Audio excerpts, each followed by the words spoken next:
bertentangan dengan Undang-Undang Dasar Negara Republik Indonesia tahun 1945 dan tidak mempunyai kekuatan hukum mengikat.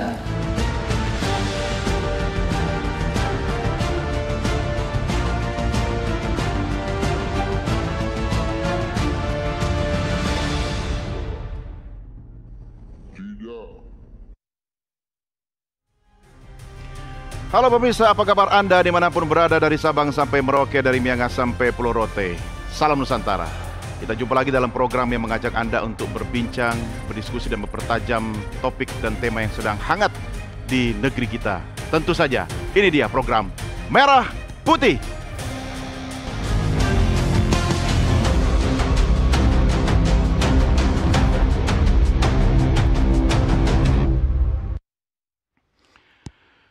Di negeri tempat hukum ditenun dengan harapan, malam ini kita membuka lembar baru perbincangan. Ada putusan lahir dari Mahkamah Konstitusi, ibarat ketukan palu yang menggema ke seluruh negeri. Polisi aktif tidak boleh lagi duduki jabatan di luar institusi Polri. Begitu bunyi amanat yang memecah opini. Saya Doni De Keizer malam ini mengawal Merah Putih, dan kita akan berbincang tentang MK larang rangkap jabatan, reformasi Polri diuji. Kami sudah hadirkan narasumber yang menjadi panelis dalam program Merah Putih malam hari ini. Saya perkenalkan, di sebelah kanan saya adalah sosok yang sudah tidak asing lagi, yaitu pakar hukum tata negara, Profesor Margarito Kamis. Prof, apa kabar? Baik, gue belum profesor, Don. Jangan lu tulis provokator profesional. Oh ya, kalau itu boleh. Boleh dong, kan gue tuan rumahnya. Selalu deh. Tapi gue mesti bilang gue belum profesor. Iya, sebagai penghormatan saya kepada Bapak Margarito Kamis yang sejak lama puluhan tahun mengawal Republik ini. Bahkan kalau bicara reformasi negara ini, bagaimana reformasi negara kita? Kan sudah mulai dari ambilnya 2000-an gitu. Oh, enggak terasa ya? Hasilnya cuma gini gitu doang. Oke, kita enggak bicara itu, kita bicara reformasi Polri, ya kan? Baik, terima kasih sudah hadir bersama kita malam ini. Kemudian di sebelah kanan adalah tim advokasi koalisi untuk reformasi kepolisian, Aulia Rizal. Bapak Paul, apa kabar? Sehat, alhamdulillah. Tapi ini baru pulih sih, mau pulih dari sakit. Kenapa? Ngurusi polisi sampai sakit? Ya, salah satunya ya. Itu. Konsentrasi cukup terganggu, apalagi RKUHP. Itu juga nanti akan kita pertajam malam ini. Terima kasih sudah bersama kita malam ini. Dan ini dia provokatornya yang menggugat rangkap jabatan Polri, Christian Adrianus Sihite. Bung Christian, apa kabar? Baik, alhamdulillah baik Bang. Sehat? Tetap semangat ya? Tetap semangat. Ngacam mana pula Anda menggugat-gugat? Tapi jangan dijawab dulu ya. Nanti kita diskusikan bersama-sama, karena saya juga sudah menantikan anggota Komisi 3 DPR RI Nasir Jamil yang mudah-mudahan dalam waktu yang tidak terlalu lama akan segera bergabung dengan kita. Sebelum kita diskusi, sama-sama kita simak dulu tayangan yang berikut ini. Amar putusan mengadili: 1. Mengabulkan permohonan para pemohon untuk seluruhnya. 2. Menyatakan prase atau tidak berdasarkan penugasan dari Kapolri dalam penjelasan pasal 28 ayat 3 Undang-Undang Nomor 2 Tahun 2002 tentang Kepolisian Negara Republik Indonesia, Lembaran Negara Republik Indonesia Tahun 2002 Nomor 2 tambahan Lembaran Negara Republik Indonesia Nomor 4168 bertentangan dengan Undang-Undang Dasar Negara Republik Indonesia tahun 1945 dan tidak mempunyai kekuatan hukum mengikat. Mahkamah Konstitusi mengabulkan gugatan terhadap Undang-Undang Nomor 2 Tahun 2002 tentang Kepolisian Republik Indonesia. Putusan perkara nomor 114 PUU 23 2025 dibacakan di Gedung Mahkamah Konstitusi Jakarta Pusat pada Kamis 13 November 2025. Gugatan diajukan oleh Syamsul Jahidin dan Christian Adrianus Sihite. Putusan MK membuat polisi harus mundur dari status anggota Polri aktif jika akan menjabat di luar institusi Polri. Kadif Humas Polri Inspektur Jenderal Sandi Nugroho mengungkapkan bahwa Polri menghormati putusan MK. Sebagai tindak lanjut, Kapolri memerintahkan pembentukan tim Pokja untuk menyusun kajian cepat yang menjadi dasar pelaksanaan teknis putusan MK. Mendapat arahan dari Bapak Kapolri berdasarkan hasil putusan rapat bahwa Polri akan membentuk tim Pokja yang bisa membuat kajian cepat terkait dengan putusan dari MK tersebut, sehingga tidak menjadi multitafsir harapannya ke depan. Bapak Kapolri mengharapkan bahwa tim Pokja membuat kajian percepatan tadi bisa menjadi landasan kita dengan berkolaborasi, berkonsultasi, dan berkoordinasi dengan kementerian lembaga terkait, baik itu dari Menpan RB, kemudian dari BKN, Badan Kepegawaian Nasional, kemudian dari Menkum, kemudian dari Menteri Keuangan, maupun dari MK sendiri selaku pemutus, sehingga harapannya tidak menjadi multitafsir di depan. Adapun tanggapan dari Menteri Hukum Supratman Andi Aktas, dirinya menghargai putusan Mahkamah Konstitusi yang bersifat final dan mengikat. Sekali lagi saya tegaskan, menurut pendapat saya terhadap putusan MK, bahwa putusan MK itu wajib kita jalankan, tetapi itu tidak berlaku surut. Artinya bagi semua pejabat Polri yang sudah terlanjur menjabat tidak wajib untuk mengundurkan diri untuk saat ini, kecuali atas dasar kesadaran Polri untuk menarik anggotanya dari kementerian. Sementara itu, Wakil Ketua DPR Sufmi Dasko Ahmad mengaku masih mempelajari putusan Mahkamah Konstitusi yang melarang polisi rangkap jabatan di instansi sipil. Secara jelasnya di pertimbangan dan lain-lain kita masih pelajari, terutama mengenai bahwa kalau yang saya tangkap ya, bahwa polisi itu hanya boleh menempatkan personil di luar institusi kepolisian yang bersinggungan dengan tugas-tugas polisi, kalau saya nggak salah begitu. Dan itu tugas-tugas kepolisian itu kan diatur di Undang-Undang Dasar 1945. Nah itu nanti penjabarannya silakan dijabarkan ya kepolisian dengan Pan RB dan lain-lain.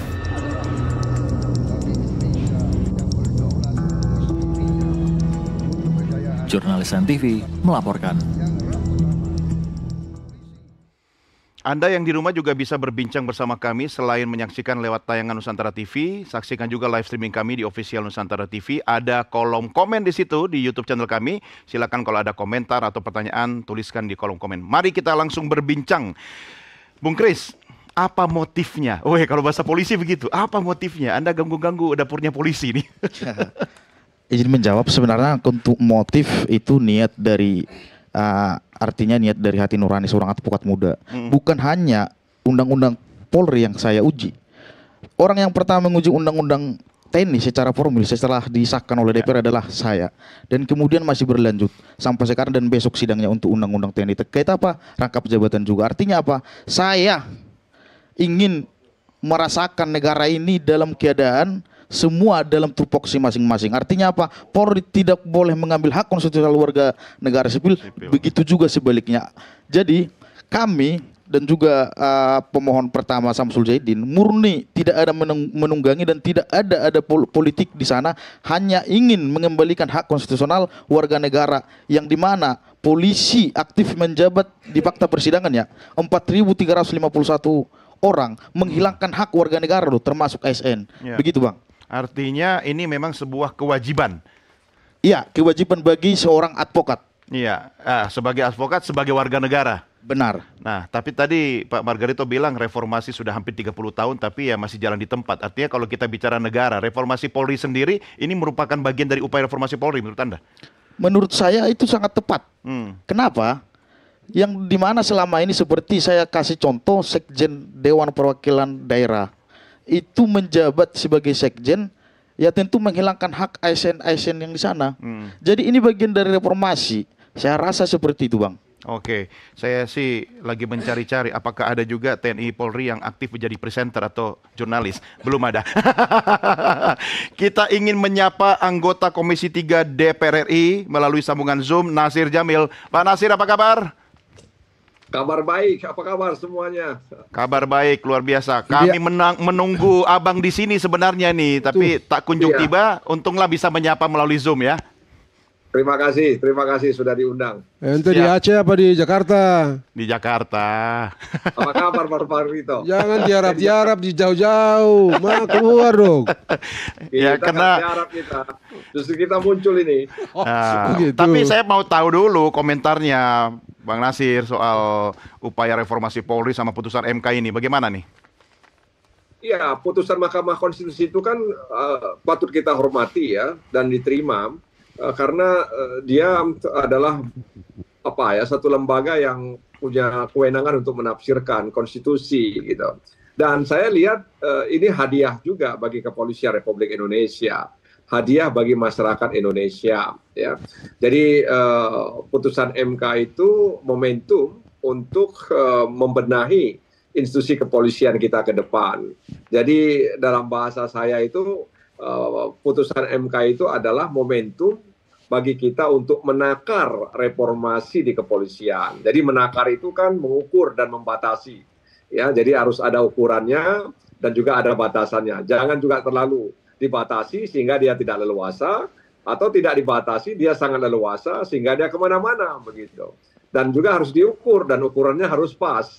Kalau ukuran tidak pas, maka tidak akan mendapatkan hasil yang kita inginkan. Jadi sekali lagi kita patut menghormati dan menerima putusan MK itu, dan saya mendengar, saya membaca di kepolisian juga sudah dibentuk kelompok kerja untuk menindaklanjuti putusan Mahkamah Konstitusi tersebut. Dan beberapa pejabat kepolisian, apakah itu Kadif Humas, Wakapolri, mengatakan mereka menerima, menghormati putusan apa yang ada di Mahkamah Konstitusi tersebut. Meskipun dari 9 hakim ada 2 hakim yang dissenting, ada 1 hakim yang concurring. Jadi ini kan juga memberi makna bahwa tidak bulat putusan yang ada di Mahkamah Konstitusi tersebut. Yakin nih ini hadiah buat Polri nih Bang Nasir, bukannya malah mengurangi dapurnya Polri nih? Ya makanya jangan dilihat ini upaya untuk membatasi membatasi sebatas-batasnya gitu ya. Tapi hadiah karena ini momentum ya, momentum. Ada komite percepatan reformasi yang dibentuk oleh Presiden, lalu ada juga tim akselerasi atau transformasi reformasi di kepolisian di Mabes Polri, dan juga ada panja reformasi penegakan hukum yang dibentuk oleh Komisi 3 DPR RI. Jadi 3 momentum ini harus disatukan sehingga bisa menghasilkan sesuatu yang diharapkan oleh masyarakat Indonesia. Oke, Pak Margarito, komentarnya Prof. Ya. Apa nih yang komentarin? Ya, Anda kan setuju kan? Apa tuh? Soal putusan MK ini kan? Iya, ini putusan MK ini kan kita, kalau saya dari sudut saya dari dulu itu suka tidak suka mau apa? Tidak mau. Mau tidak mau apa? Karena konstitusi bilang putusannya final. Nah kalau final mengikat, nah, begitu udah selesai. Jadi setuju. Jadi dari segi hukum bukan soal setuju dan tidak setuju. Begitu itu. Harus setuju karena sudah diputuskan. Karena sudah diputuskan. Nah, tapi kan sistemnya. Semangatnya kalau tadi kata Bang Nasir, ini momentum yang tepat buat Polri begitu kan. Itu beliau itu kan dari segi politik gitu ya.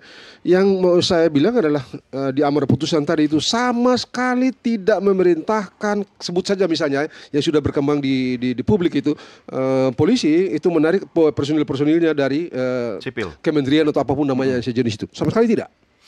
Kalau lihat putusan tadi, amar tadi kan dia perkara tuh nggak ada tuh. Dan juga tidak berlaku yang surut. Yang diuji dia ini juga bukan pasal 28 ayat 3 itu. Yang dia uji adalah penjelasan pasal 28. Khususnya kata tadi itu di itu. Yeah. Atau tidak berdasarkan penugasan Kapolri. Kalau kita bicara dalam sistem hukum, untung saya bukan hakim. Kalau saya hakim konstitusi, saya tolak ini barang ini. Atau kalau saya terima, saya hapus seluruh itu penjelasan pasal. Karena dalam sistem hukum, baik itu dalam Undang-Undang Nomor 12 Tahun 2011 maupun dalam putusan-putusan Mahkamah Konstitusi, penjelasan pasal itu bukan hukum.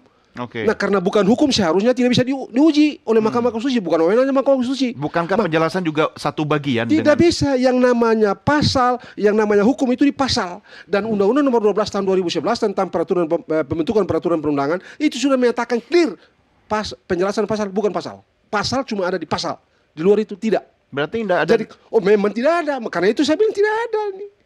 Kalau saya Mahkamah Konstitusi, saya hakim konstitusi, saya tolak ini. Ini permohonan ini. Atau kalau saya terima, saya tolak semua. Tidak boleh ada penjelasan dalam setiap pasal.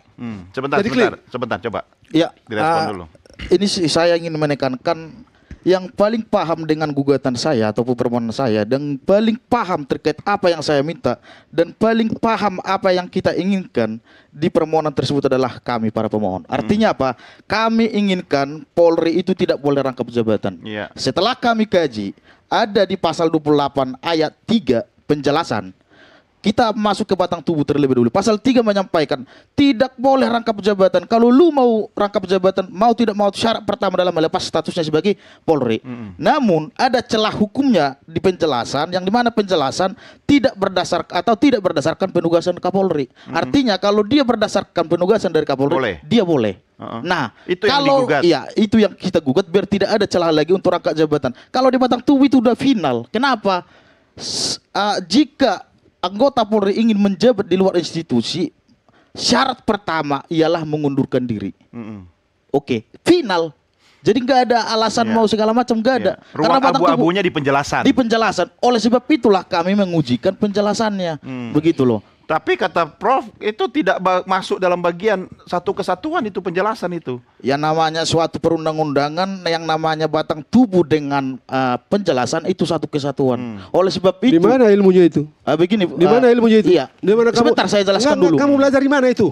Supaya clear. Ini kan ditonton banyak orang nih. Supaya orang tahu, rakyat ini tahu, jangan bikin kacau negara ini. Ini perspektif hukum tata negara. Enggak, ini ilmu hukum. Ini bukan soal ilmu hukum. Ini soal ilmu hukum. Dijawab dulu. Undang-Undang Nomor 12 Tahun 2011 tentang peraturan pembentukan peraturan perundangan dan sejumlah putusan Mahkamah Konstitusi clear.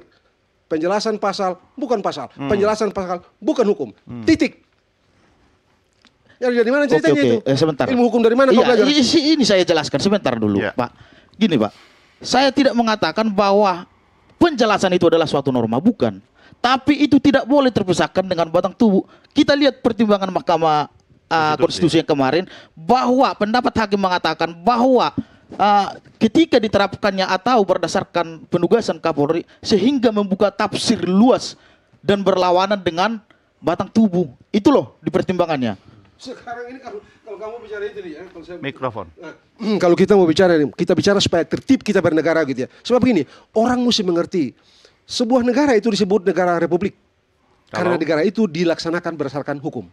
Semua di dunia ini, begitu Anda menyebut negara republik, Anda tahu bahwa negara itu diselenggarakan, pemerintahan di negara itu diselenggarakan berdasarkan hukum, seluruh kehidupan di negara itu baik. Tapi kenapa tafsir Anda beda dengan MK, hakim yang memutuskan itu? Nah itu kan soal tafsir. Berarti Anda harusnya komplainnya ke MK dong, hakim MK. Tapi kalau saya komplain juga ngapain sekarang ini kan? Kan saya sudah diputus, sudah berlaku. Iya itu jadi sudah, kita mau apa? Cara saya berpikir kan begini, selama ini gitu ya, dan memang kadang saya tahu tidak semua orang juga sejalan dengan saya, tapi Anda tidak memiliki cara lain atau metode lain atau prosedur lain untuk mengoreksi itu. Begini. Oke, sebentar. Kalau semangatnya ini untuk perbaikan, saya minta pendapatnya Pak Paul dulu. Sebentar. Catatan Anda, silakan. Iya, kami sih menilai begini ya. Pertama, Mahkamah Konstitusi itu ya adalah lembaga yang lahir dari rahim reformasi. Itu catatannya. Sama halnya dengan kepolisian. Kepolisian itu dipisahkan dari ABRI, direstrukturisasi, direposisi. Itu anak reformasi. Iya, untuk membentuk polisi yang profesional. Ya, sama halnya dengan Mahkamah Konstitusi yang mencoba menjaga roh reformasi itu. Sudah terwujud belum? Iya, salah satunya dengan melalui putusan. Walaupun dalam proses dan dinamika yang berlangsung di proses ketatanegaraan, praktik ketatanegaraan itu masih ada komplain terhadap sejumlah putusan Mahkamah Konstitusi. Tapi kan kita melihat bahwa banyak putusan-putusan Mahkamah Konstitusi kalau kita perhatikan secara objektif itu sangat relevan, sangat sesuai dengan mandat reformasi, semangatnya gitu. Salah satunya dengan putusan yang dilahirkan oleh MK. Putusan soal penafsiran atas pasal 28 ayat 3 penjelasan. Nah, bagi saya begini, saya perlu untuk memberikan perspektif pertama bahwa putusan Mahkamah Konstitusi itu yang saat ini itu adalah putusan yang sesuai dengan semangat reformasi kepolisian. Nah, pasca beberapa atau 1 tahun lebih atau menjelang 2 tahun pasca kepolisian dipisahkan dari militer atau ABRI, itu ada satu ketetapan MPR nomor 7 tahun 2000. Apa bunyinya? Di pasal 10 ayat 3-nya menyebutkan sesuai dengan pasal 28 ayat 3 di dalam Undang-Undang Polri itu, nomor 2 tahun 2002, yang ditindaklanjuti. Tapi persoalannya, di dalam Undang-Undang Nomor 2 tahun 2002 tentang kepolisian itu masih ada penjelasan, padahal itu sudah sangat lugas, sudah sangat terang bahwa kalau anggota kepolisian mau berada di luar struktur Polri itu harus pensiun atau mengundurkan diri. Nggak perlu ada penjelasan lagi, tapi ruang itu dibuka. Kalau seandainya Prof. Margarito menyebutkan bahwa tidak sesuai dengan ini bukan norma, tapi perlakuan terhadap penjelasan itu kerap kali ya dari zaman beberapa ahli atau beberapa orang ya menyebutkan bahwa dulu ada kok di zaman SBY polisi rangkap jabatan, tapi kemudian sejak pemerintahan Jokowi sampai rezim Prabowo menjabat saat ini itu makin masif kan. Itu terbukti dari paparan dari banyak temuan, bahkan sampai 4.351 anggota kepolisian yang menjabat itu menggunakan apa? Mekanisme atau dasar norma apa yang digunakan?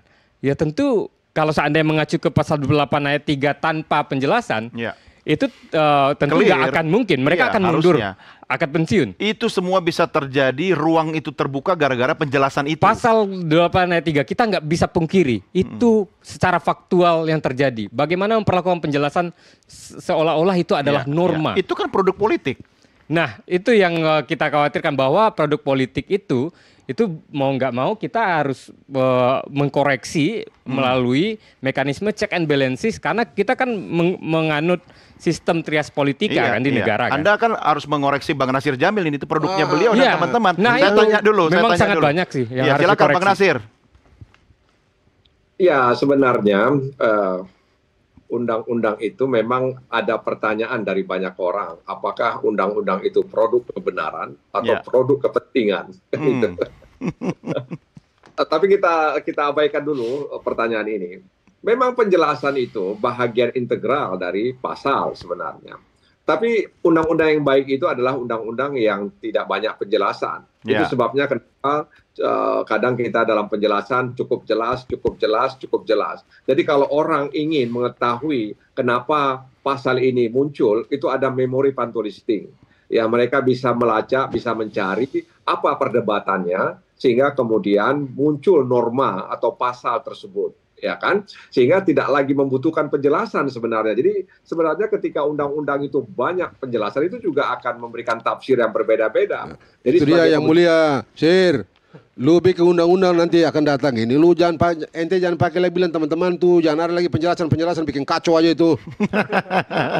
Mungkin biar tidak multi tafsir. Iya, hukum kan cuma di undang-undang. Yang mulia. Jadi memang sebenarnya undang-undang yang baik itu undang-undang yang tidak banyak penjelasan. Ya. Jadi penjelasan itu bagi saya adalah bahagian dari integral juga dari pasal itu. Jadi namanya juga penjelasan, menjelaskan. Anda sejalan dengan Bung Kris berarti ya.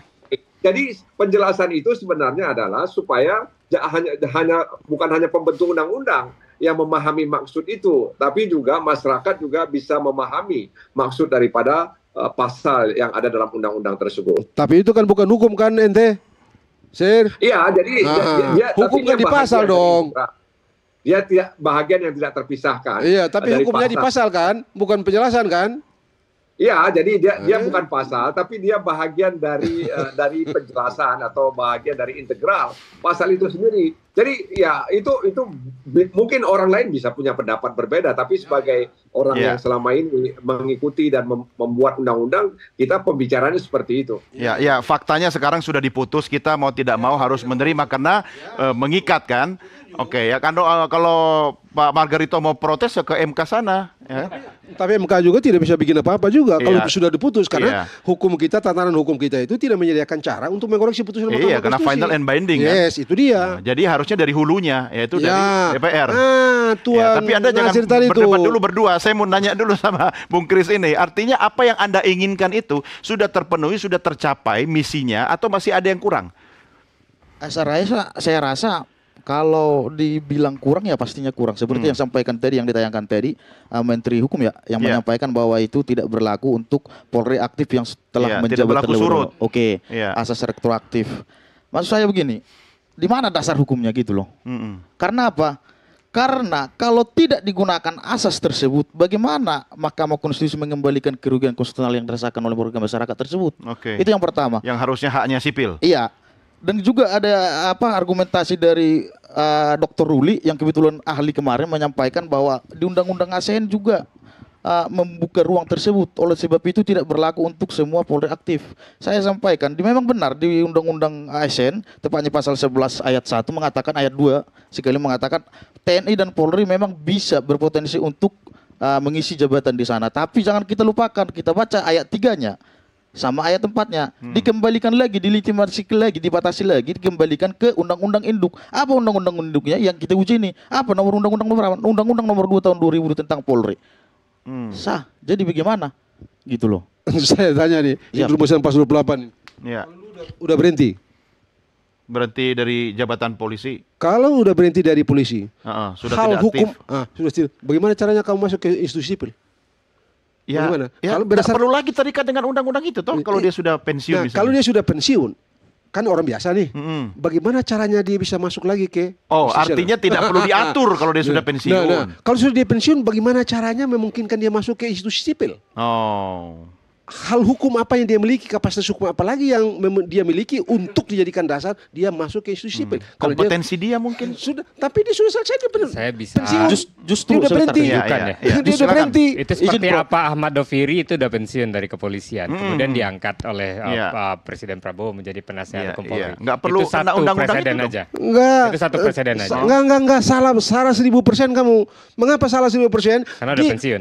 Dia sudah pensiun. Jabatan yang angkat itu elected official. Political artinya dia menjabat di jabatan-jabatan tertentu. Beda. Yang dilarang lah yang harus diatur. Kalau tidak dilarang tidak perlu diatur kan begitu kan? Itu beda logikanya. Misalnya dia mengikuti seleksi di Komisi Pemberantasan Korupsi atau lembaga-lembaga negara lainnya yang ya walaupun sifatnya election ya, tapi paling tidak itu yang bisa memberikan kesempatan kalau seandainya pensiunan atau bekas anggota kepolisian itu memiliki kompetensi. Gitu ya. Tapi kalau dia sudah pensiun, dia tidak bisa masuk di kantor kementerian atau apapun namanya, sudah pensiun selesai. Seperti yang sekarang kalau seandainya dia menjabat, itu. Dari mana ceritanya itu? Kalau seandainya anggota kepolisian itu menjabat sekarang ada 4.300, kalau seandainya dia mundur dari anggota kepolisian dan tetap berada di situ ya kenapa tidak? Iya, asal dia mundur. Tidak bisa. Kalau dia sudah mundur, dia tidak bisa lagi terikat lagi dengan ketentuan-ketentuan sudah ini. tidak aktif. Yang diaturkan kayak yang masih aktif gitu kan. Pilihannya adalah mundur. Karena itu akan bikin polisi ini ya. Salah 1000% tuh. Karena saya takut ada dua logika yang berbeda antara logika hukum kemudian logika politik atau logika hukum tata negara dengan ini logika yang aslinya nih. Aslinya bagaimana? Prof. Silakan. Jadi di Undang-Undang Dasar itu setiap warga negara berhak untuk mendapatkan kedudukan hukum pekerjaan yang sama di pemerintahan. Jadi begini Prof, kalau kita mengikuti analogi Prof tadi, dia menjadi apa? Loh, justru yang kami permasalahkan salah satunya itu setiap warga negara berhak seperti yang disampaikan tadi bahwa kompetensinya karena contoh ketua KPK itu bukan karena kepolisiannya yang diambil tapi pengalaman dan kompetensinya. Kita lihat Undang-Undang KPK syarat menjadi ketua KPK emang harus polisi? Enggak dong. Dia tidak mewakili institusi asalnya? Bukan. Benar ya? Iyalah. Masih menjadi polisi aktif. Benar. Kita lihat di Undang-Undang KPK, syarat untuk menjadi ketua KPK itu bukan syarat mutlak harus Polri. Begitu loh. Tapi karena dia berpengalaman di institusi kepolisian itu, karena pengalamannya lah dia dipakai begitu. Dan dengan demikian, kalau dia mengundurkan diri, ikut contoh ada seleksi, yaitu berarti hak warga negara Indonesia itu sama sesuai dengan undang-undang. Tapi dia polisi kan? Kalau dia mundur. Tapi dia polisi kan? Kalau mundur. Ya artinya kalau untuk mengikuti proses seleksi di jabatan sipil kan equal ya dengan warga negara lainnya. Itu berbasis kompetensi. Itu yang kita harapkan untuk sistem merit atau meritokrasi di negara ini kan. Kalau dia memang bekas anggota kepolisian yang memiliki kompetensi, kenapa tidak untuk duduk di jabatan sipil? Asalkan melepaskan seragam dan jabatannya sebagai anggota kepolisian. Itu secara norma. Tapi kalau kita berkaca semangat reformasi kepolisian itu bagaimana kepolisian direform agar keluar dari fungsi politik dan bisnis. Fungsi politik dan bisnis itu ya di luar struktur kepolisian itu. Iya kan? Di luar struktur kepolisian itu supaya dia nggak berada di jabatan dirjen. Kalau lu mau politik, mau bisnis, jadi anggota kepolisian saja supaya profesional kan? No, kita mesti bikin jelas ini. Tidak ada satupun fungsi politik yang dimiliki oleh polisi. Polisi termasuk fungsi bisnis tidak ada fungsi yang diatur dalam undang-undang. Jadi jangan dia melenceng. Jadi jangan ditafsirkan begini. Jangan ditafsirkan terlalu kaku dan rigid ya. Tidak bisa. Untuk itu. Nggak bisa. Kalau seandainya polisi itu profesional keluar dari fungsi politik dan bisnis, kepolisian itu akan menjalankan agenda kepolisian sebagaimana diatur oleh konstitusi. Bukankah undang-undang, regulasi atau aturan harus hukum kaku dan rigid? Ya, harusnya kan memang tidak ada, kan kita ini negara hukum yang basisnya adalah kepastian hukum kan. Kenapa MK memutuskan salah satu alasannya karena kepastian hukum kan, selain konteks netralitas dan juga profesionalisme gitu. Nah, kepolisian dalam hal ini ya memang harus dibentuk profesional karena profesional itu berbasis konstitusi. Apa kata konstitusi di pasal 30 ayat 4?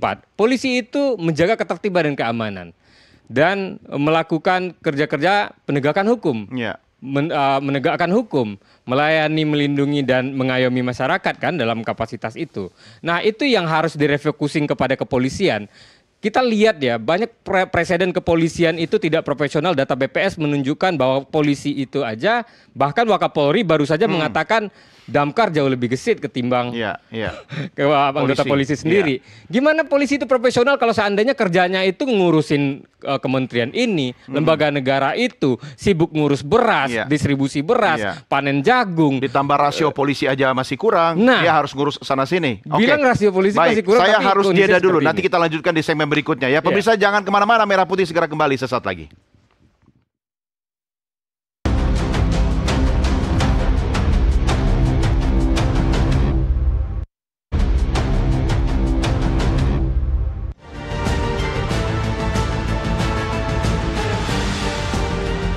Bertentangan dengan Undang-Undang Dasar Negara Republik Indonesia tahun 1945 dan tidak mempunyai kekuatan hukum mengikat.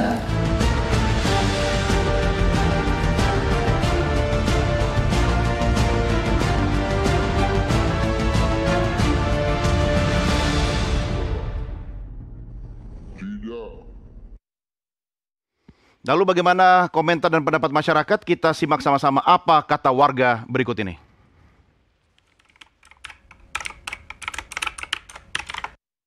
Nggak baik ya, soalnya kan kita juga sebagai mahasiswa nih, kita sebagai masyarakat juga butuh pekerjaan lain ya. Nah, sementara kalau polisi udah punya gaji tetap, dia malah ngambil juga hak kita. Ya, kayak Polri kan sudah mempunyai gaji tetap. Iya ada Mbak, nggak mungkin enggak. Kami dari masyarakat biasa pasti akan mempunyai pemikiran-pemikiran yang, wah jangan-jangan nanti disalahgunakan jabatan ini. Harusnya kan kalau dia sudah pensiun baru kami setuju, tapi kalau dia belum pensiun atau masih menjabat sebagai anggota, kami merasa keberatan sebagai warga.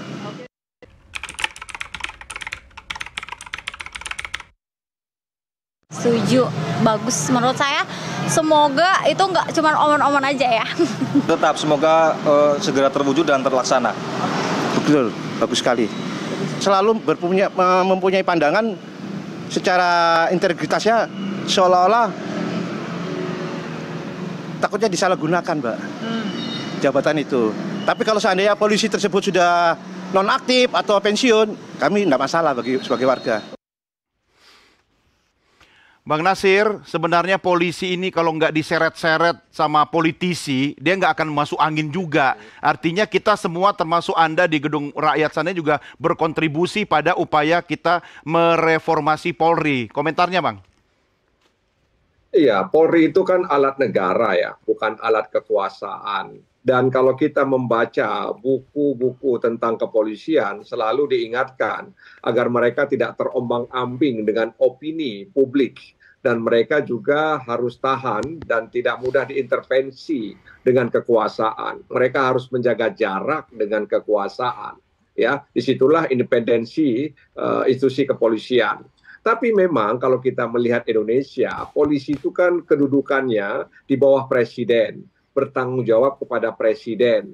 Oleh karena itu mau tidak mau maka mereka juga harus membantu presiden. Dalam konteks ini misalnya program Astacita. Jadi ketika misalnya polisi ikut dalam membangun ketahanan pangan, kemudian juga makanan bergizi gratis, dan juga gerakan pangan murah, itu sebenarnya dalam rangka mendukung program Astacitanya presiden.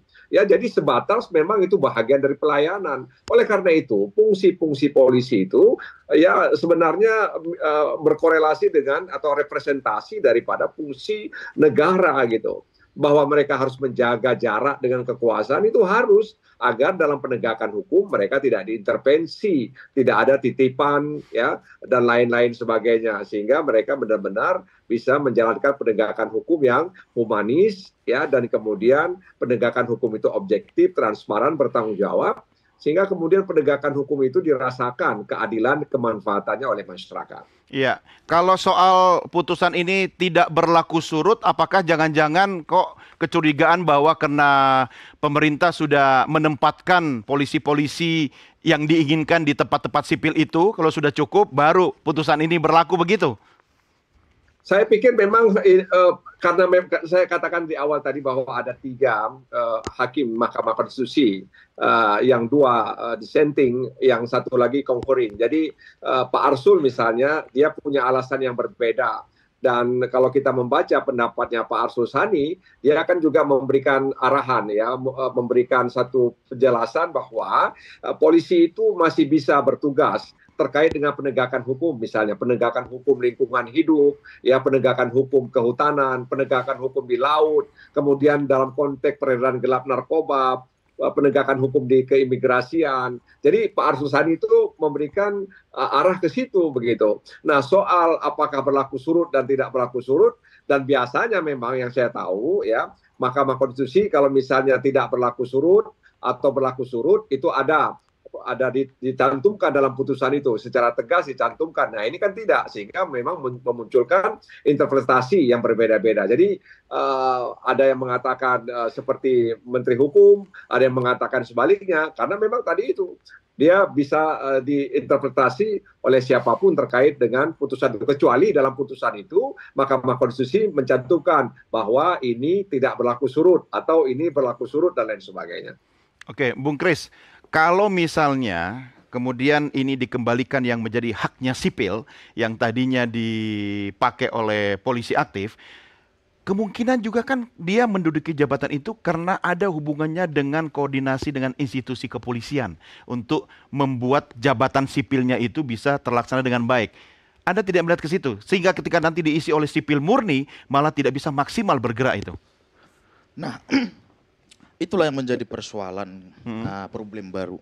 Itu kan mengenai implementasi pelaksanaan. Ya, untuk saya sendiri kan menguji terkait dengan norma tersebut. Nah, saya setuju sama yang disampaikan oleh DPR, yang mungkin untuk kali ini saya mencintai DPR tersebut lah. Karena begini, adapun putusan Mahkamah Konstitusi itu ada 3 perbedaan pendapat. Itu 3 hakim berbeda pendapat ini membackup putusan pada pasal 28 ini. Apa yang menjadi sorotan mereka? Harusnya pemohon memohonkan juga terkait dengan apa yang dimaksud dengan sangkut paut tersebut. Karena selama ini Polri diduduki di jabatan sipil itu kadangkala dikait-kaitkan dengan, kan ada sangkut pautnya. Sangkut pautnya yang mana? Karena sesuai dengan pasal 30 ayat 3 kalau nggak salah, terkait dengan tugas dan kewenangan Polri itu mengayomi, melindungi dan melayani penegakan hukum untuk masyarakat, memberi keamanan di dalam apa namanya itu nasional. Dan hal tersebut juga disebutkan di TAP MPR nomor 7 tahun 2000 dan juga disebutkan di Undang-Undang nomor 2 tahun 2002 terkait dengan tugas dan wewenangnya. Nah, yang menjadi pertanyaan, sangkut paut ini unsur mana yang harus terpenuhi? Apakah kesemuanya untuk melindungi, mengayomi, melayani? Kan begitu. Kalau cuma hanya dipot-potkan saja, mohon maaf, petugas PLN pun melayani masyarakat, emang bisa? Akan itu logikanya. Dan logika yang siapa yang menentukan itu? Nah, justru itu, makanya ini kan menjadi problem baru nih. Setelah kalau kita belajar itu kan soal kembali. tafsir masing-masing dong. Nah, tafsir Kapolri misalnya. Justru itu, makanya disampaikan Prof tadi, hapus saja itu penjelasannya semua. Akan begitu. Penjelasan itu menambah kerumitan ya. Nah, oleh sebab itu, dan juga dissenting opinion menyampaikan Daniel, yang mulia Daniel, dan satu lagi Prof siapa yang ada 3. Dia menyampaikan begini, harusnya undang-undang Polri itu memang bisa menjabat di luar institusi asal ada sangkut pautnya. Tapi sangat disayangkan bentuk dari penjabaran undang-undang itu tidak seperti di Undang-Undang TNI pasal 47. Pasal 47 mengatakan anggota TNI bisa dijabat sipil ada ditulis di sana ada 10 jabatan yang baru tambahkan 4 jadi 14. Jadi ini menjadi suatu kerumitan jika dibiarkan. Artinya apa? DPR harus merevisi harusnya. Yang TNI udah clear ya. Kalau ada pos-pos TNI bukan clear, saya gugat juga dan besok sidangnya. Enggak, yang tambahan jabatan sipil tapi oleh TNI boleh kan sudah diatur di situ. Iya, sudah diatur. Meskipun yang memang kan tidak yang untuk Polri ini. Tidak, hanya penjelasan doang. Sehingga membuka tafsir liar. Itu dia itu. Jadi meskipun memang undang-undang ASN menentukan ada potensi untuk menduduki ASN, kita kembali lagi asas lex spesialis yang dimana undang-undang khusus mengesampingkan undang-undang umum. Kita taruh di sini subjek hukum sebagai orang Polri. Ketika didepankan undang-undang Polri dengan undang-undang ASN, mana yang harus lebih dikhususkan sama didepankan? Otomatis undang-undang nomor 2 tahun 2000 tentang Polri. Sama halnya di undang-undang ASN yang ayat 3 menyampaikan kembali lagi ke aturan pusat ataupun undang-undang pusat. Ada juga asasnya. Asasnya apa? Undang-undang yang lebih tinggi menyediakan undang-undang yang lebih bawah. Dari mana sejarahnya? Contohnya peraturan Kapolri mengalahkan dengan undang-undang. Gak mungkin dong. Nah, jadi saya sebagai pemohon sebenarnya kalau dikatakan puas kurang puas. Karena apa? Karena tidak ada tadi yang saya sampaikan itu harusnya undang-undang itu dibuat subnya apa saja jabatan yang bisa berdasarkan kajian-kajian ilmiah ya. Begitu Bang. Oke, komentar Pak Paul. Iya, bagi saya sih terlepas perdebatan apakah ini berlaku surut atau tidak berlaku surut ya. Karena ada Dr. Margarito Kamis juga sebetulnya yang bisa menjelaskan soal itu. Tapi bagi saya begini, semangat yang lagi dibangun oleh pemerintahan saat ini adalah memperbaiki sistem hukum dan juga melakukan reformasi kepolisian. Kalau mau melakukan reformasi kepolisian, itu udah dijawab sama keputusan MK. Tepat di momentum komite yang dibentuk oleh Presiden Prabowo itu lagi berjalan, udah dibentuk gitu. Jadi ya tinggal menjalankan putusan itu. Jadi semangatnya aja, nggak perlu diperdebatkan berlaku surut atau tidak berlaku surut. Kalau memang punya komitmen untuk melakukan reformasi kepolisian, Presiden maupun Kapolri jalankan putusan MK. Padahal itu ini ya sebuah perintahan karena bagian dari sistem ketatanegaraan kita ini kan soal komitmen saja. Soal komitmen saja sebetulnya. Jadi nggak perlu komitmen tidak memerlukan tafsir yang bermacam-macam. Tidak perlu dirumit-rumitkan, tidak perlu terlalu banyak teori. Ini putusan MK, final and binding, tinggal dilaksanakan. Dan kalau memang punya semangat reformasi Polri, kenapa tidak menjalankan keputusan MK dan fokus pada yang diatur oleh konstitusi secara jelas, diatur dalam undang-undang Polri secara jelas, tugas kepolisian itu untuk menjaga keamanan, ketertiban dan di dalam struktur kepolisian. Itu. Tapi ketika politik punya kepentingan dan menyeret-nyeret institusi Polri itu lagi, akhirnya menafsirkan sesuai kebutuhannya. Iya, menafsirkan sesuai kebutuhan. Makanya penjelasan pun diperlakukan sebagai norma gitu. Apapun celah yang dimanfaatkan untuk memperluas peran, memperluas tugas, fungsi, posisi itu segala macam cara seolah-olah digunakan untuk itu. Kan nggak bisa Kementerian A atau misalnya lembaga negara yang mengurusi soal lembaga-lembaga layanan lah misalnya untuk masuk menjadi Kasat Reskrim, untuk menjadi kan itu nggak resiprokal kan, nggak timbal balik gitu. Artinya ada perlakuan yang sangat diskriminatif, perlakuan yang sangat spesial kepada kepolisian, dan ini menempatkan negara ini lembaga negara ini memang sangat secara positioning sangat istimewa ya perlakuannya ya, mendiskriminasi kementerian dan lembaga negara lainnya. Gitu. Apakah 4.000 ASN ini banyak kementerian dan lembaga itu bisa menjabat sebagai di Dumas, di Binmas, di Kasat Serse, Kasat Narkoba dan segala macam di kepolisian, atau bahkan Kapolres dan Kapolda? Nggak bisa gitu loh. Ini yang membuat ada ketimpangan, ada disparitas antara lembaga kepolisian yang strukturnya secara jelas dalam konstitusi ya itu diatur secara khusus. Ini lembaga jalankan fungsinya ya saya pikir nggak perlu ditafsirkan lagi.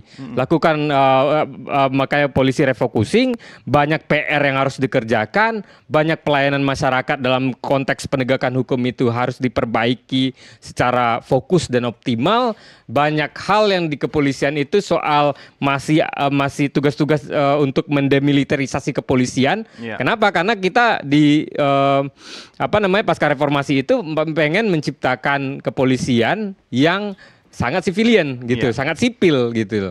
Nah, polisi sipil kan sebenarnya memang sipil kan. Memang beda sipil sama tentara. Memang sipil, tapi kan karakter militernya itu masih khas dan tidak terkikis luntur. Kadang-kadang lebih militer daripada militer. Nah, itu dalam prakteknya kan itu yang kita temukan. Kenapa? Karena dalam kepolisian itu kan sebetulnya cuma ganti baju gitu ya. Maksudnya dalam banyak aspek, dari segi struktur, dari segi perangkat, dari strategi dan taktik, dan juga unit-unit kepolisian tertentu itu sangat militer sekali kan. Yeah. Nah, dalam pelatihan dan pendidikan bahkan lembaga seperti Lemdiklat kepolisian itu mengakui bahwa kepolisian masih berbasis komando, struktur hierarkis, garis hierarkik, chain of command salah satunya gitu kan, dan itu dipimpin oleh salah seorang jenderal yang sebetulnya nggak ada bedanya dengan tentara ya. Satu lagi ya mengedepankan pelatihan, pendidikan dan penghukuman fisik. Saya curiga gitu. ya Pak Margarito bahwa sebenarnya kita punya hukum tata negara ini masih aut-autan sehingga memberi ruang tafsir yang bermacam-macam,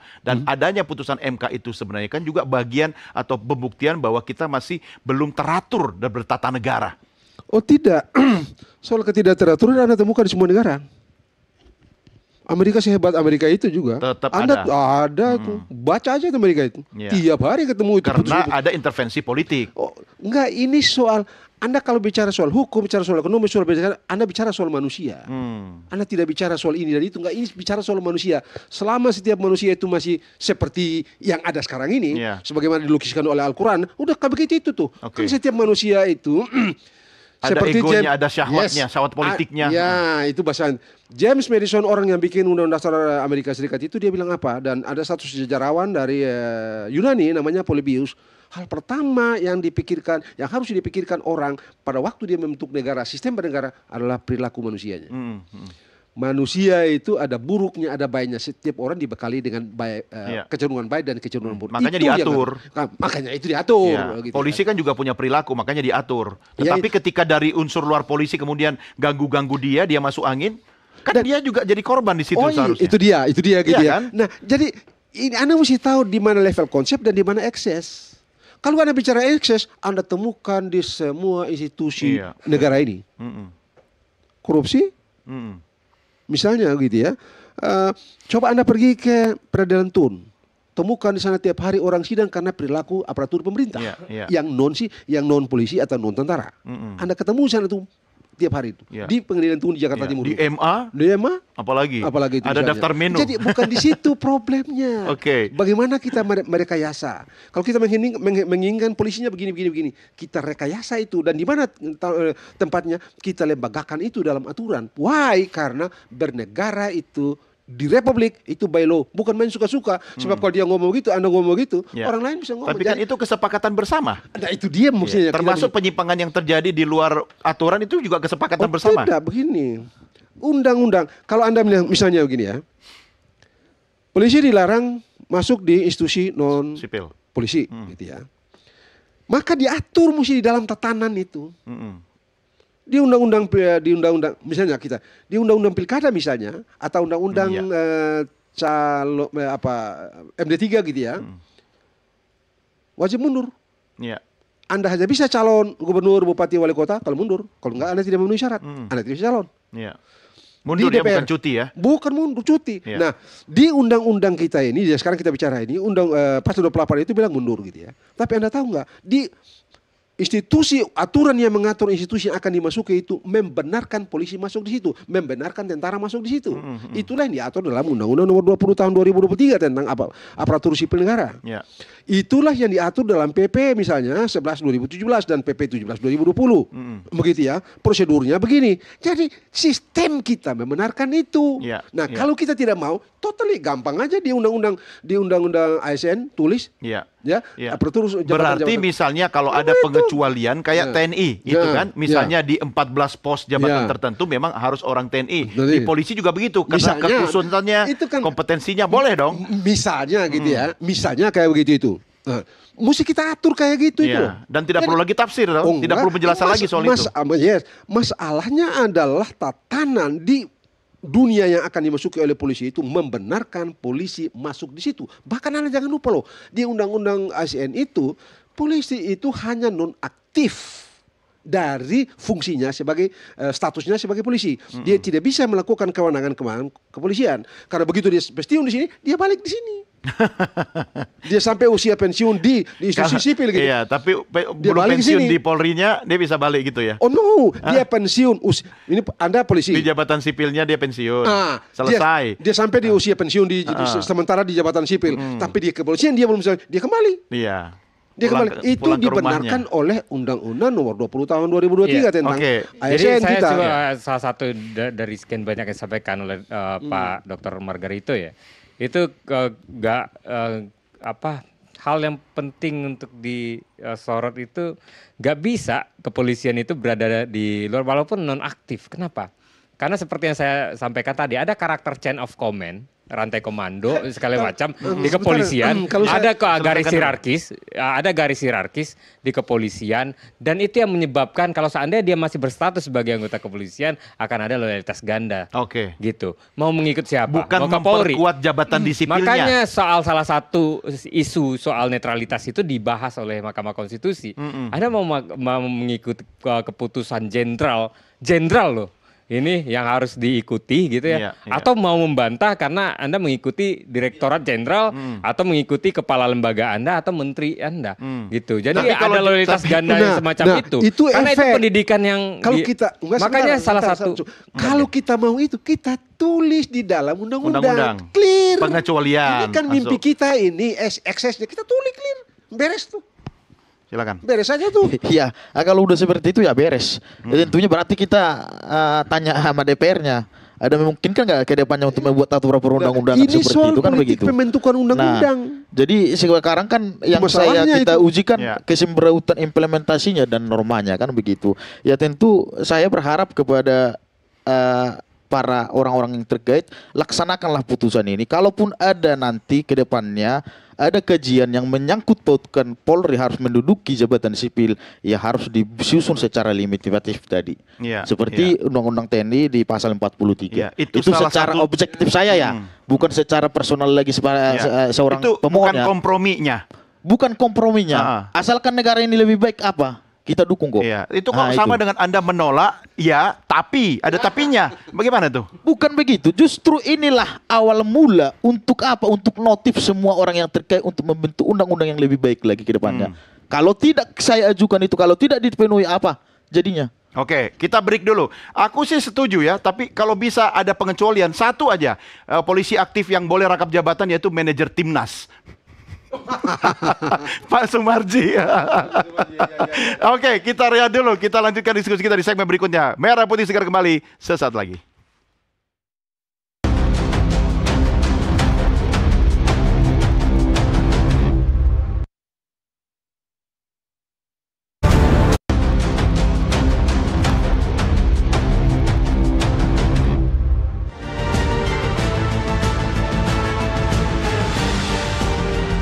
bertentangan dengan Undang-Undang Dasar Negara Republik Indonesia tahun 1945 dan tidak mempunyai kekuatan hukum mengikat.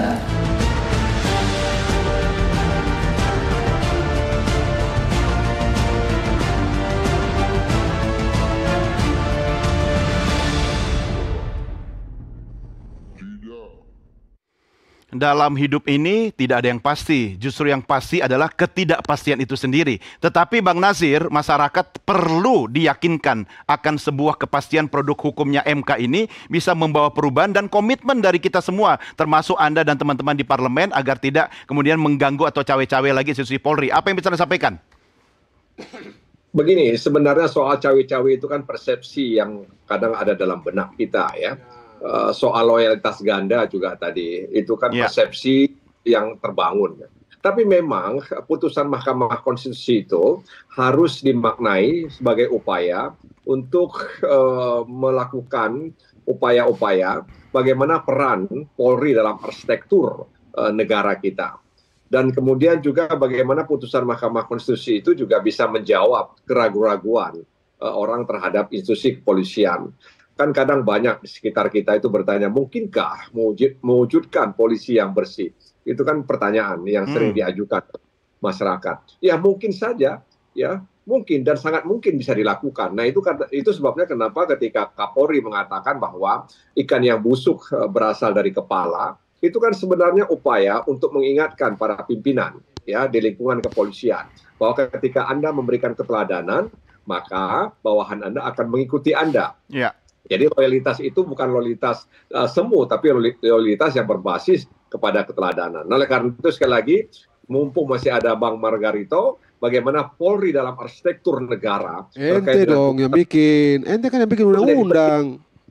Saya dan tentu DPR akan mencermati ini dan bisa saja nanti akan ada perubahan Undang-Undang Kepolisian Nomor 2 Tahun 2002 dan bisa juga kemudian diatur ya bagaimana penugasan anggota Polri di institusi yang terkait dengan penegakan hukum. Ya, tapi kan tidak ada juga yang bisa menjamin bahwa Polri rangkap jabatan ini akan selamanya. Jangan-jangan menjelang 2029 akan balik lagi seperti ini sebelum di putusan MK ini. Ya, itu kan andai-andai kita ya. Iya. Saya pikir Pak Prabowo punya komitmen ya, DPR juga punya komitmen, di kepolisian juga punya komitmen. Tadi saya katakan bahwa pasca putusan Mahkamah Konstitusi itu, Kapolri membentuk Pokja, kelompok kerja. Dan saya pikir kelompok kerja ini kan ingin menelaah bagaimana ya, sehingga kemudian putusan itu tidak menimbulkan guncangan. Jadi memang smooth ya nanti ya, sehingga kemudian apa-apa yang diharapkan itu bisa direalisasikan dengan baik. Jadi itu yang saya katakan tadi bahwa ini adalah momentum pas ya untuk membulatkan tekad kita memperbaiki institusi kepolisian. Sebenarnya sejak 1 April tahun 1999 Polri itu sudah mencanangkan reformasi. Makanya kemudian ada komite percepatan reformasi yang dibentuk oleh Presiden. Bisa jadi selama ini tidak cepat. Ya, nah hari ini dipercepat gitu. Ya, oke, Bung Kris, ini kan harus diukur dan harus ada indikator yang jelas bahwa tujuan Anda sudah terpenuhi, tapi kan butuh komitmen dari pimpinan negara dan Polri itu sendiri. Apa menurut Anda indikatornya bahwa Polri sudah berubah dan bereformasi? Ya, untuk implementasinya ya mematuhi putusan Mahkamah Konstitusi sesegera mungkin. Tarik yang 4.351 orang Polri itu. Bisa lumpuh itu nanti. Kemudian memang saya akui kalau negara ini tanpa polisi 1 hari kacau. Iya. Tapi lembaga tidak akan hancur ketika seorang Polri ditarik dari lembaga diganti tersebut. damkar dulu gitu, enggak? Ya mungkin bisa jadi kan begitu. Jadi saya berharap putusan ini dijalankan, ditarik semua itu 4.351 orang Polri tersebut terkait dengan seperti yang disampaikan DPR kita tadi akan merevisi dan akan mengkaji segala macam yang memiliki sangkut paut ya tapi indikator yang pertamanya itu menjalankan putusan. Jangan ketika putusan itu tidak diterima oleh masyarakat implementasinya cepat sekali. Ketika memihak putusan tersebut memihak kepada masyarakat, jangan di lama-lamain begitu loh, Bang. Ya, apa yang bisa memaksa pemerintah harus patuh pada putusan itu sesegera mungkin? Ya untuk itu saya nggak tahu siapa yang akan berani mengeksekusi itu. Ya tentunya yang namanya Polri kan bertanggung jawab kepada Presiden. Yang harusnya Presiden melalui Kapolri yang akan melaksanakan putusan tersebut. Oke, Anda setuju? Ya, itu bisa Kapolri, bisa Presiden. Karena Kapolri bertanggung jawab kepada Presiden dan Kapolri juga adalah yang memimpin prajurit atau personel kepolisian yang tersebar di berbagai lembaga negara itu. Jadi ya harus mulai diganti istilah personil bukan prajurit lagi. Itu lebih tepat kalau mau makin mendekatkan dia sebagai polisi yang sipil. Bahkan civilized polisi yang beradab gitu ya. Nah, jadi karena Kapolri itu juga berbasis penugasan kan. Dan pasal 23 mana tahu itu mayoritas juga berbasis pada penjelasan pasal 28 ayat 3 itu. Tapi Anda setuju ketika ada institusi pengecualian tadi itu harus masuk dalam undang-undang? Iya, jadi harus jelas karena fungsi yang barangkali seminimalnya anggota kepolisian itu jangan tersebar di luar struktur institusi kepolisian karena polisi punya lembaga sendiri gitu ya. Tapi kalau seandainya memang itu fungsi yang policing, kalau seandainya memang negara betul-betul membutuhkan, harus ada indikator yang jelas sehingga ada anggota kepolisian yang ditempatkan, misalnya KPK untuk warga negara yang mau masuk ke situ ternyata keterampilan penegakan hukum dan lain-lain itu nggak memungkinkan, nggak memadai misalnya, itu bisa aja. Asalkan dengan indikator dan syarat yang ketat, gitu ya. Dan itu yang syarat diatur oleh undang-undang. Tapi kalau seandainya ada larangan, ada ketentuan yang dilanggar, itu juga harus dibarengi dengan sanksi. Karena di pasal 28 ayat 3 kan juga enggak. Gitu kan, tidak ada ketentuan kan. Apa sanksi terhadap Kapolri yang melakukan penugasan terhadap itu? Apa sanksi terhadap anggota kepolisian yang berada di lembaga negara lain, bahkan tidak hanya di eksekutif. Yang kita khawatirkan ini, sudah di eksekutif geser di legislatif. Di legislatif ada 1, 2 atau beberapa orang polisi yang berada di DPD RI. Ada juga bahkan seorang jenderal polisi itu yang berada di kesekretariatan lembaga legislatif lainnya seperti DPR RI. Apakah kalau seandainya nggak dibatasi atau nggak dihambat atau nggak diatur atau diputuskan oleh Mahkamah Konstitusi seperti sekarang, itu bisa merambah ke mungkin Polri, Mahkamah Agung, Mahkamah Konstitusi. Mungkin Polri belajar juga dari markas sebelah. Jadi ada dui fungsi Polri. Bahkan bisa menjadi multifungsi kan. Multifungsi gitu. Oke. Bagaimana meyakinkan kita semua? Ini kan kita hidup bernegara, harus ada aturan mainnya gitu kan. Nah, aturan main saat ini memungkinkan semua yang kita bicarakan sekarang ini. Iya. Jadi mau apa? Maksudnya aturan mainnya dikacaukan. Aturan mainnya ada sekarang ini itu membenarkan penempatan polisi dan tentara di institusi non-institusi mereka. Sudah direvisi? Belum. Ini putusan MK kan? Tidak sama sekali. Kenapa tidak? Hanya karena orang tidak suka atau apapun namanya. Tapi kalau Anda baca putusan, no. Terus apa yang mau dijalankan? Dari segi ilmu hukum ya, kecuali Anda mau ngaco, Anda bilang penjelasan pasal itu pasal atau hukum ada di penjelasan pasal. Anda masih fokus pada soal pasal dan penjelasan. Tidak, itu penting supaya jangan terjadi kekacauan ini. Tapi ini kan sudah jadi produk hukum sekarang dan harus dijalankan. Kalau misalnya harus dijalankan, apa yang harus dijalankan? Saya begini, lebih baik tadi cara berpikir dia tadi itu. Apa itu? Putusan Mahkamah Konstitusi itu, pelaksanaan putusan Mahkamah Konstitusi itu tidak dalam konsep eksekusi. Eksekusi itu pelaksanaan yang dilakukan secara paksa. Ini sukarela. Nah, kalau kita bicara dalam kerangka lebih besar, misalnya, bukan dalam putusan ini, maka ya bisa saja Pak Presiden melihat kenyataan ini lalu mengambil prakarsa. Berarti kuncinya di tangan Presiden sekarang ini. Bisa mengambil prakarsa Pak Presiden, bisa dengan hanya minimum atau maksimum. Kalau kuncinya di tangan Presiden nggak perlu capek-capek ke MK dong.